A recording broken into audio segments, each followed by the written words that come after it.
ಬುಧವಾರ ಸುರಿದ ಭಾರೀ ಆಲಿಕಲ್ಲು ಮಳೆ ಮತ್ತು ಗುಡುಗು ಸಹಿತ ಮಳೆಯು ಬೆಂಗಳೂರು ನಗರದಲ್ಲಿ ಭಾರೀ ಅನಾಹುತಗಳನ್ನು ಸೃಷ್ಟಿಸಿದೆ.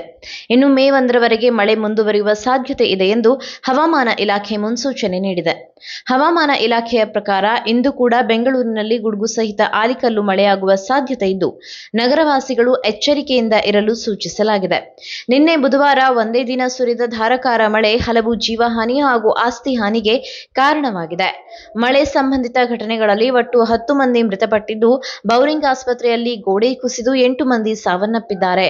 ಉಳಿದ 3 ಪ್ರತ್ಯೇಕ ಘಟನೆಯಲ್ಲಿ ಜೀವ ಕಳೆದುಕೊಂಡಿದ್ದಾರೆ ಎಂದು ಅಧಿಕಾರಿಗಳು ತಿಳಿಸಿದ್ದಾರೆ. ಭಾರೀ ಗಾಳಿ ಹಾಗೂ ಮಳೆಯ ಪರಿಣಾಮವಾಗಿ ನಗರದಲ್ಲಿ 170ಕ್ಕೂ ಹೆಚ್ಚು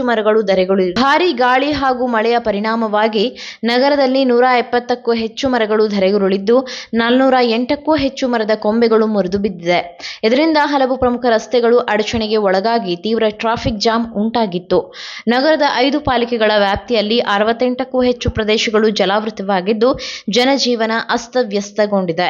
25 ವರ್ಷಗಳ ಬಳಿಕ ಏಪ್ರಿಲ್ ತಿಂಗಳಲ್ಲಿ ಇಂತಹ ದಾಖಲೆಯ ಮಳೆಯೂ ದಾಖಲಾಗಿರುವುದು ಅಧಿಕಾರಿಗಳು ತಿಳಿಸಿದ್ದಾರೆ. 25 ವರ್ಷಗಳ ಬಳಿಕ ಏಪ್ರಿಲ್ ತಿಂಗಳಲ್ಲಿ ಇಂತಹ ದಾಖಲೆಯ ಮಳೆಯೂ ದಾಖಲಾಗಿರುವುದಾಗಿ ಅಧಿಕಾರಿಗಳು ತಿಳಿಸಿದ್ದಾರೆ. ಮೇ 1ರವರೆಗೆ ಮಳೆ ಮುಂದುವರಿಯುವ ಮುನ್ಸೂಚನೆ ಹಿನ್ನೆಲೆಯಲ್ಲಿ ನಗರ ಆಡಳಿತವು ತುರ್ತು ಕ್ರಮಗಳನ್ನು ಕೈಗೊಂಡಿದೆ.